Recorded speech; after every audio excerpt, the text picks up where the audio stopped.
Hello everyone, welcome to the channel mystic tarot. ये monthly reading है Gemini, sun, moon और ascendant लोगों के लिए। मई के महीने में हम देखेंगे कि करियर और रिलेशनशिप में क्या सिचुएशन है। रीडिंग जो है वो स्टार्ट लूँगी मैं रिलेशनशिप से। आज मेरे इधर काफ़ी शोर है, हो सकता है कि आपको भी थोड़ा महसूस हो, उसके लिए माजरत है।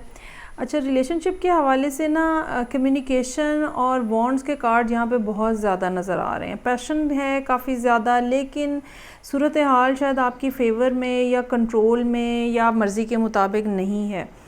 और आप एक से ज़्यादा एज़ यूजुअल, चूँकि आप जेमिनी हैं, एक से ज़्यादा जगहों पे इन्वॉल्व हैं। इट डज़न्ट मीन कि एक से ज़्यादा लोगों के साथ इन्वॉल्व है। इट मीन्स कि आपकी अटेंशन जो है वो मल्टीपल साइड्स के ऊपर है। यही वजह है कि आप अपने रिलेशनशिप को उस तरह से टाइम नहीं दे पा रहे जिस तरह से देना चाहिए। और ये एक अच्छे नोट के ऊपर स्टार्ट हुई बात है। पिछले 6 महीनों में हो सकता है कि काफ़ी ज़्यादा तेज़ी से मामलात आगे बढ़े हों। बातचीत आप करना भी चाहते हैं, लेकिन जैसे टाइम का कंस्ट्रेंट हो सकता है, लोकेशन का कंस्ट्रेंट हो सकता है, ठीक है, कि आप लोग डिफरेंट जगहों पे रह रहे हैं और चूँकि अब आप तवज्जो नहीं दे पा रहे, ठीक है, उसकी वजह से ये पॉसिबल है कि दूसरा पर्सन भी थोड़ा बैक फुट पे चला गया है। वो क्यों बैक फुट पे चले गए हैं? क्योंकि उनको लगता है कि इट्स ओवर, आपकी तरफ से कोई ऐसी बात नहीं हुई, कोई ऐसी चीज़ नहीं कही गई, कोई यकीन दहानी ऐसी नहीं कराई गई, ना ही आप उनके पीछे पीछे गए हैं शायद। तो इस वजह से उनको ये लग रहा है कि नहीं भाई, कुछ नहीं होने वाला यहाँ पे। अच्छा, यहाँ पे ना हेरोफेंट का कार्ड है। इस टाइम पे ज़रूरत इस बात की है कि कमिटमेंट की जाए, अपनी बात को क्लियरली बताया जाए, अपने इमोशंस को क्लियरली बताया जाए। लेकिन इस क्लैरिटी के पीछे जो इशू है ना, एक तो उसमें डिस्टेंस का फैक्टर जो है वो नज़र आ रहा है।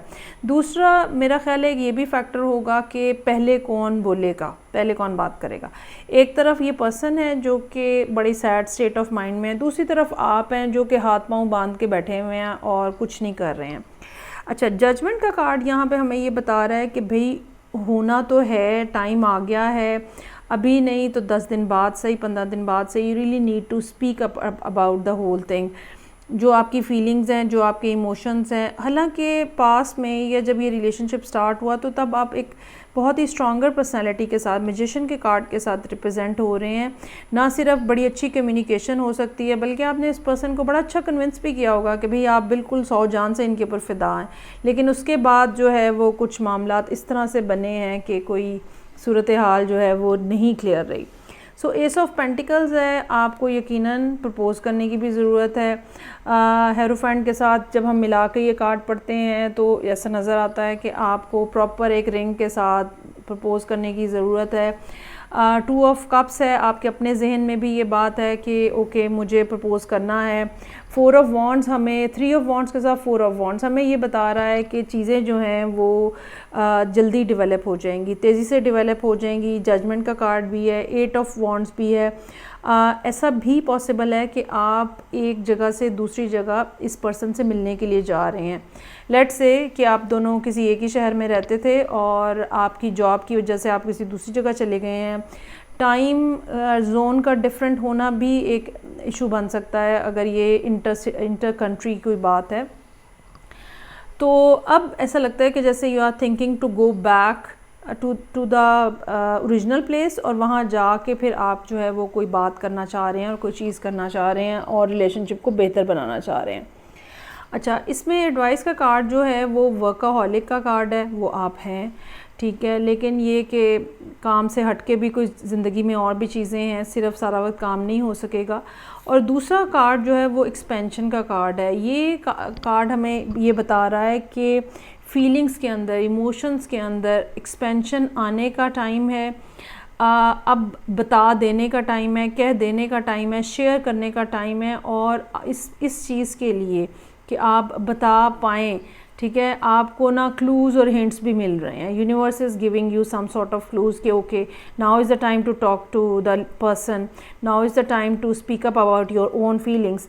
तो ऐसी बात नज़र आ रही है जहाँ पे यूनिवर्स जो है वो भी आपको कोई ना कोई इंडिकेशन नंबर्स की फॉर्म में मैसेजेस कुछ ऐसे डिलीवर हो रहे होंगे आपको, जहाँ से आपको अंदाज़ा हो रहा होगा कि okay I really need to see, I really need to look into this जो भी गैप आ गया हुआ है। और हैंगमैन का कार्ड भी हमें यही बताता है कि भाई ज़रा इधर उधर कुछ और भी देखें और कुछ और भी चीज़ें लाइफ के अंदर हैं जिनके ऊपर आपको इस टाइम पे फोकस करना चाहिए। अब हम आ जाते हैं करियर के हवाले से मामलात के ऊपर। अच्छा, करियर के मामलात जहाँ पे अच्छे चलते हुए नज़र आ रहे हैं, टेंपल पाथ के साथ पहले कार्ड जो एडवाइस का कार्ड है वो अच्छा है। इसमें जो बात मैं कहना चाहूँगी वो ये है कि जो काम आप कर रहे हैं वो सही कर रहे हैं, और जिस तरह से भी आप चीज़ों को मैनेज कर रहे हैं, जिस तरह से भी आपका जो भी आपका प्रोसेस है काम को करने के अंदाज में, वो बिल्कुल ठीक है। लेकिन अपने आप को जो स्पिरिचुअल आपकी एनर्जी है ना, उसको आपने ड्रॉप नहीं होने देना और उसको इन्हांस करने की और उसके ऊपर भी फोकस रहने की ज़रूरत है। पहली बात तो ये है। दूसरी बात जो है ना, वो थर्ड चक्रा है जो कि सोलर प्लेक्स का है। जब सोलर प्लेक्स हमारा वीक हो ना, तो हम अपने अंदर कॉन्फिडेंस की, एनर्जी की कमी फ़ील करते हैं। ये भी होता है बाज़ दफ़ा के कुछ मूड हमारा जो है ना, वो जैसे मूड स्विंग्स जिनको कहते हैं, और वो इसलिए हो रहा होता है कि लैक ऑफ एनर्जी होता है। तो कुछ जेमिनाइज़ को इस टाइम पीरियड के अंदर जो स्टमक और इस हवाले से जो एरिया है, स्टमक और स्मॉल इंटेस्टाइन भी हो सकता है, इवन लिवर और स्प्लीन वगैरह भी हो सकती है, यहाँ पे कोई इश्यूज़ हो सकते हैं जिसको आपको एड्रेस करने की ज़रूरत पड़े। इसके अलावा आपको, अगर आप यहाँ पे भी देखें तो आपको यकीनन बहुत ज़्यादा येलो चीज़ें यूज़ करने की भी ज़रूरत होगी।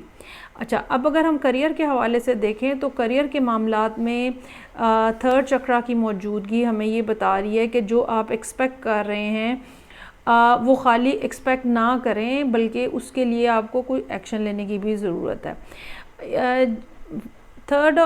थ्री ऑफ वॉन्ड्स और 5 ऑफ कप्स हमें ऐसा लगता है कि चूँकि आपने एक से ज़्यादा काम शुरू किए हुए हैं, या बीइंग अ जेमिनी आप करते हैं एक से ज़्यादा काम, तो कोई एक जगह पे कोई एक पार्टनरशिप जो कि आपने सोचा हुआ है कि करनी है, तो वो वहाँ पे ना आपकी अटेंशन कम हो गई है, जिसकी वजह से हो सकता है कि दूसरी पार्टी ने ये सोचा हो कि नहीं भाई, दे आर नॉट इंटरेस्टेड, मतलब दे से मेरा आप नहीं है इंटरेस्टेड, सो वो उसको उस प्रोजेक्ट को एंड समझ रहे हैं कि हो गया है।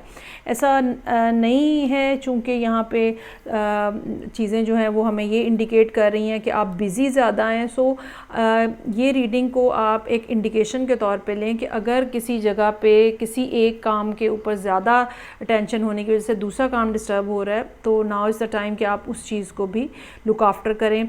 वो जो चीज़ इग्नोर हो रही है वो आपकी हेल्थ भी हो सकती है, वो जो चीज़ इग्नोर हो रही है वो आपका कोई और काम भी हो सकता है, वो जो चीज़ इग्नोर हो रही है वो आपका रिलेशनशिप भी हो सकता है।